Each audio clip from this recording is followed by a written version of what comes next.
This is Greg Strange at the International Insight for Business India Conference here in London. I'm joined now by Paul Davies, who's Managing Director of Onshore, Offshore Limited. And Paul, the tenor of your remarks today has been to say, don't look on India just as a source of cheap services. Think of it as a genuine market for you and your business. Well, that's the change that we found in our clients over the last 2 years.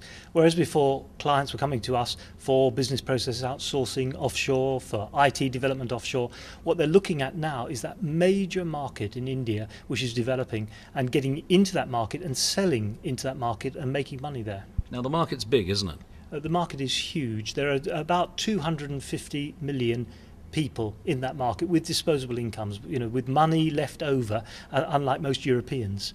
And what are the kind of products that they're looking for? Are they similar to the products you'd be looking for if you were a European consumer? Very much so. I mean, there are some different sectors in the sense, and they are looking perhaps sometimes for the cheaper end of the market. But at the top end of the market, they're paying as much as the European market for those goods, any of the luxury goods. And at the lower end, they're looking for the quality now. They may be wanting to go for a lower price initially, but they're beginning to be educated that they need to pay the right price to get the right product. Now, how can small, medium-sized enterprises in Britain and Europe get into that market? Where do they start? How do they get into it? How do they take advantage of it?